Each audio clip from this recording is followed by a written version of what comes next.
What's up guys, this is Yacineygo, and today we're going to be going over Super Poly and just try to figure out whether or not this card really is worth playing in the current format. Even though this card is completely broken, sometimes it's not really an issue of if the card is good or is it bad, but rather if the fusion monsters that you can summon are really relevant against the metagame, and also what is the timing for Super Poly, when can you utilize it, and is it really just worth, like I said, playing overall.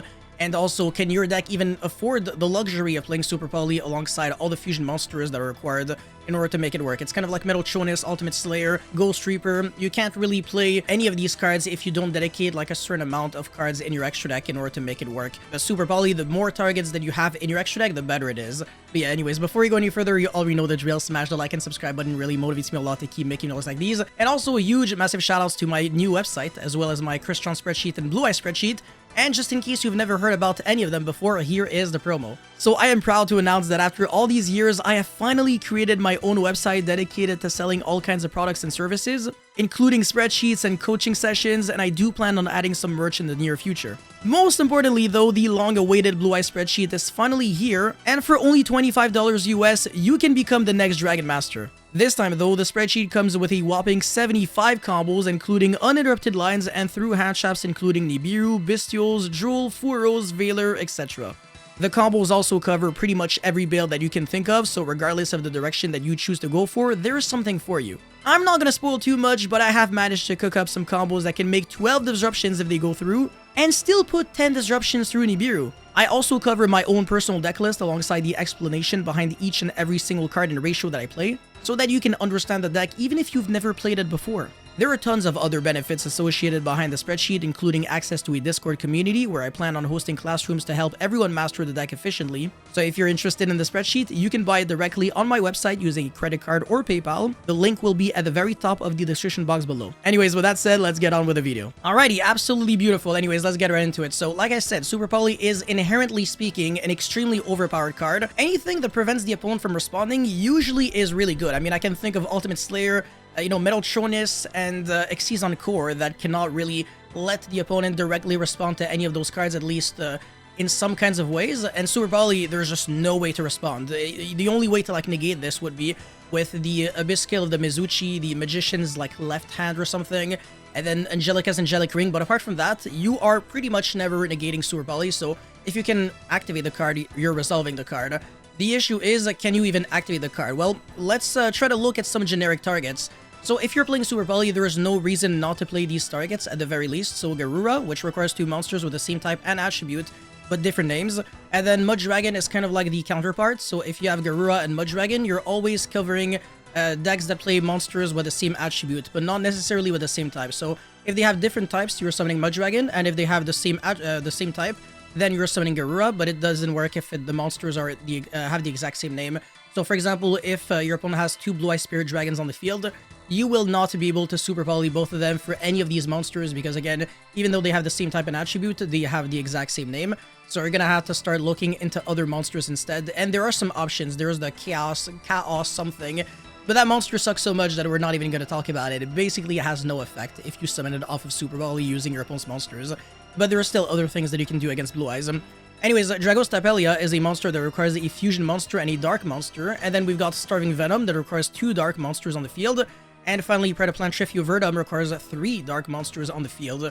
And there are quite a few dark decks that are really good in the current format, so none of these cards are bad, honestly. I don't know why I hovered over this one. I mean, that's another story for another day. But yeah, all these cards are really good, and obviously they're the most generic ones, so that's the reason why you are trying to consider them if possible. But yeah, anyways, against the Raizeal deck, the boards that they're trying to make are usually Raizeal Detonator and DDD Wave Hiking Caesar. Well, at the very least, Raizeal Fiendsmith. Here, Raizeal is not trying to make a really big board. It's really just trying to make like a Detonator and maybe just keep the Duo Drive or like the Dweller on your turn and past turn. And the sad news is, since we don't have Elder Entity Norden, we can't really Super Poly any of the boards I just mentioned. So either Detonator Dweller or Detonator Caesar, Super Poly is not going to work for any of them. And yeah, this one is the monster that we desperately need. And unfortunately, I can't really imagine a world in which Elder Entity Norden gets unbanned, but if that ever happens, Super Poly is going to be completely cracked against Raizeal, like actually broken. The kind of good news is there's still one target that is not too bad against Raizeal, but it does depend on the context. and it's not always the kind of thing that you can do right away when you're going second. But maybe if you're going first, they can play into it, and it would be this monster right here, Emperors of the Ashen. So it's a fusion monster that requires 2 pyro monsters, and essentially when it's fusion summoned, you can recycle back any field spell from your graveyard to your hand. And apart from that, it doesn't really have like a real effect. Like, nobody really cares if it can make a second attack after destroying an opponent's pyro monster. But again, the Raizeal deck is a deck that plays pyro and thunder monsters, and also they play light and fire, so they're just naturally protected from Super Volley, which is extremely frustrating. Anyways, we're not done yet. Obviously, this was just the first deck, but Maliss is a deck that pretty much only plays Dark monsters and Cyrus monsters, except for the Bestials, obviously, and maybe some extra deck cards like SP Lone Knight, obviously, as a warrior. But apart from that, we're typically just looking at Dark, Cyrus, and Link monsters overall. So this is where, you know, the Starving Venom can be extremely good, Trifu Verdum can be extremely good, but obviously if you play one, you might as well just play the other, just in case you want to summon the monster that corresponds the most to like the situation. So if your opponent has like multiple dark monsters on the field, clearly you're summoning Trifu Verdum, which requires 3 darks. But sometimes you may argue that Starving Venom is better because its effect when it is destroyed is extremely good. It's going to destroy every special summon monster your opponent controls. But against Maliss, which is a deck that just banishes cards on your field, maybe that is not the best. So that's kind of like the issue. And actually going back to something that I said at the very start of the video, the timing for Super Poly is a little awkward against Maliss because you can't start your turn going second directly with Super Poly. What you're going to have to do is you're actually going to have to play into the board and then Super Poly when your opponent uses the GWC and then starts reviving back everything and then has a full board. Then you Super Poly, you use everything on the field, and then you make your Starving Venom or your Trifu Verdum, and then your opponent basically has nothing. And Trifu Verdum is actually not too bad. It's a card that can negate inherent summons. It's not like the best. It's kind of like a solemn judgment. We've seen better because unfortunately with Maliss, they don't really care too much since they can just Bestial banish something from the grave and then it comes back. And obviously none of that is an inherent summon. Unless they go into like an access code, then you would be able to negate the access code. So yeah, that's the kind of thing that you can do. But yeah, don't really count on this card too much in order to break boards, or rather prevent your opponent, from establishing a follow-up turn. But yeah, Maliss, I think, is a deck where you can actually use Super Poly in a really interesting way. And there are some other targets as well, so you can go into Earth Golem Adaganister, which requires a Cyrus and a Link monster. Its effect is not like the most relevant thing on Earth, however, Cyrus the Zavworm is not too bad if you are playing a Cyrus deck yourself, because it can be an extender. And finally, World Chalice Guard Dragon Elmadork requires 3 Link monsters, so this one is kind of really hard to summon, to be honest. You're gonna have to use like a, I don't know, a Balku or Nightmare Griffin plus White Binder and Red Ransom or something like that. But then on the field, it can attack every single monster your opponent controls once each, which is cute, but to be fair, unless your opponent has a bunch of monsters in attack position with like no attack, you're never really killing your opponent with this card. So don't really bank, like I said, on this card to like kill your opponent. But if you are just trying to get rid of a lot of bodies, Super Poly is actually not too bad in this situation against Maliss, but it's never going to be good enough on its own. You always have to pair it up with something else. Okay, now this is where it gets really interesting. Blue Eyes White Dragon, the deck can actually summon a lot of monsters from the extra deck that have the exact same attribute, a lot of light dragon monsters, and even the main deck monsters are either light dragon or light spellcaster, but they're always light, which means that Mud Dragon of the Swamp is pretty much always live, and sometimes you're not even trying to go into Mud Dragon. There's some other monsters that you can make. You can go into Magistus Corzo, which requires a Fusion, Synchro, Xyz, or Link, any of them, and then a spellcaster monster, and obviously they have Maiden of White, they have Sage with Eyes of Blue, so you can interrupt them while they play, or you can dismantle their board. And also Mysterion the Dragon Crown is actually a really, really good card, and this one requires a spellcaster and a dragon, so that's not too bad as well. You can use like Maiden and Blue Eye Spirit Dragon, and then you can start breaking the board with this card. Like I said, it has a really good effect.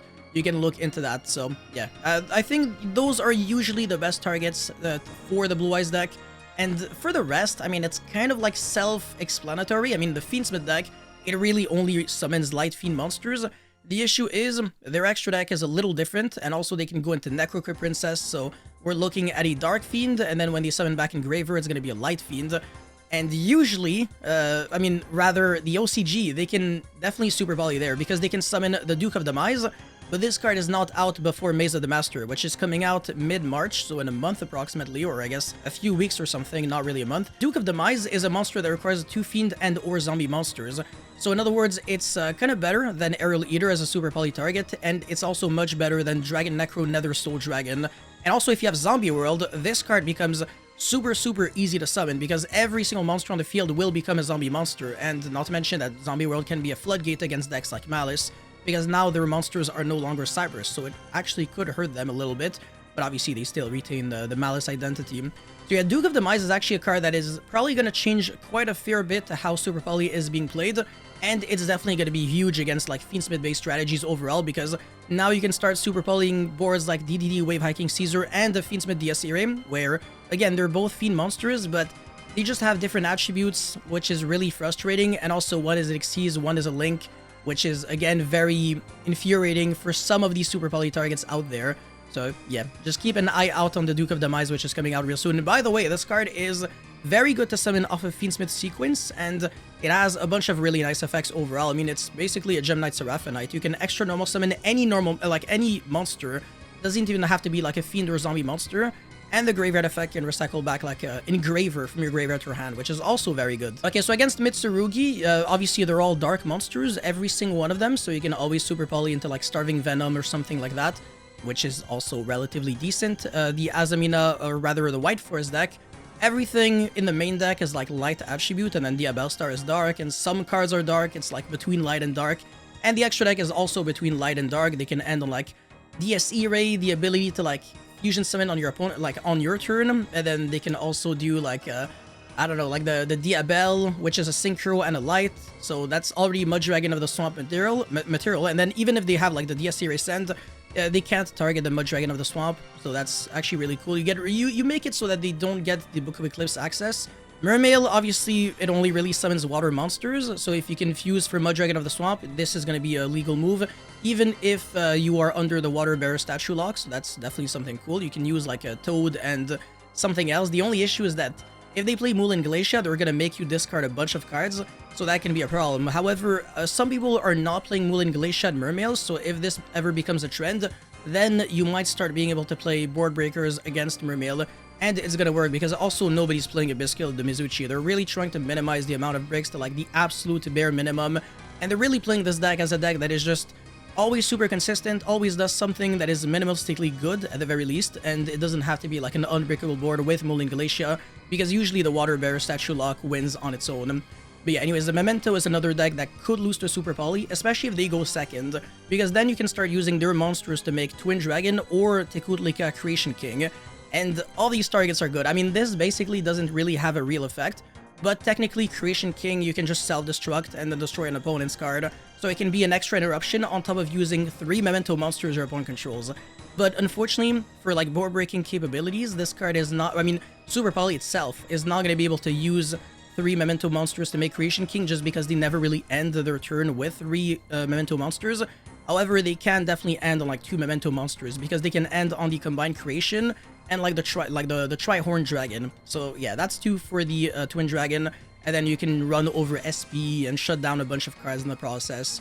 And then also the Mace is going to be completely useless, but they can still go into the Bone Party, into Memento Fusion. So again, their deck is so resilient that it might still not be enough. The Fire King deck is a deck that only plays fire monsters, so naturally Mudragon and Garura are going to be really good. Crystron is a deck that only really plays waters, but some of the extra deck monsters like Cyber Dragon Infinity and Ephidon Dragster are light, so you can still fuse them for Mudragon of the Swamp. So again, Mudragon and Garura are going to carry against Crystron and Fire King. And finally, Yubel is very similar to like Fiendsmith and all those decks. I mean, it loses to like every single Super Poly target if you play them. I mean, it loses to all of them, but not always like one is going to be enough. Like for example, if you only have Garura, obviously it's not always going to work if you only have Mudragon. But when the Duke of Demise is going to come out, you can put yourself in a position where pretty much regardless of the end board that they make, the Super Poly is going to be able to resolve against them, because they're always going to end on like something like Varudras plus Phantom of Yubel plus DSERA plus Unchained Soul of Rage, Caesar, etc. Like those are the kind of end boards I can imagine. Unchained Soul of Rage is a Fiend, and then Caesar is a Fiend, DSERA is a Fiend, Phantom of Yubel is a Fiend, but it doesn't count because you can't use it as a fusion material. And then Varudras is a Wyrm, but it is a dark monster, so that also means that it opens up the door to Starving Venom and stuff like that, which can absolutely be devastating. But again, nobody really thinks about Super Poly anymore, so they're never going to play around it, which means that they won't be like, oh, I can't end on like 2 dark monsters on the field, otherwise I'm opening the door to Starving Venom. Nobody is currently thinking about that, which means that Super Poly might actually be able to catch people off guard, which is the reason why I'm making this video. Otherwise, I don't really think Super Poly would be worth considering if people were already respecting this card. But yeah, the final targets, I guess you can say, that I'm trying to cover in this video would be Chimera, the King of Phantom Beast, which requires a Beast and a Fiend monster. I can't really think of like too many Beast monsters at the current moment, so my bad. But when the Yummy deck is gonna come out, potentially you could be using like a Yummy monster, and if they also end on like a Caesar because they play the Fiendsmith engine, you could definitely do that. And then you can also, like, I don't know, use the effect to like rip one of their cards from the hand during the end phase. And then Aerial Eater, obviously that's a given, 2 Fiend monsters with the same attribute. It's kind of hard to like guarantee, but it has a really nice effect on summon. And finally, Cordius the Triphasic Daemon is a super interesting one. So this one requires a Synchro, an Xyz, and a Link monster, and I'm not going to try to spoil too much, but obviously if you can summon this card, you win the game. So there are some decks out here that can summon, that can play into Cordius, and Blue Eyes is definitely one of them, because I can't imagine a world in which they can end either on Caesar or Harbinger, plus like Blue Eye Spirit Dragon, and like Hieratic Seal of the Heavenly Spheres. This is definitely something that can be doable in Blue Eyes, especially if you don't interrupt them, which is again the reason why Super Poly, if you play it, you can't play hand traps at the same time, or if you do draw Super Poly in hand traps, you keep your hand traps for next turn. You let them play as much as possible, and then you Super Poly their board, and then the hand traps you keep them for the follow-up, and that way it's gonna really cripple them. So yeah, that's I guess a little bit of advice that I can give concerning how to play with Super Poly. I've had some a lot of experience playing this card in YCSs, and I mean I've only really played it in like board breaker decks or weird decks like my Cyber Dragon Trap deck that, I guess, I don't know. Yeah, it was nice though. I was resolving Phantasmia all the time to like draw 4, and this card was always gonna be in my hand. It's completely crazy. But yeah, that's pretty much it for this Super Poly video. You guys let me know how you feel about Super Poly overall in the comment section below. Thank you so much for watching. Don't forget to like and subscribe, and I'll see you guys very soon. Peace.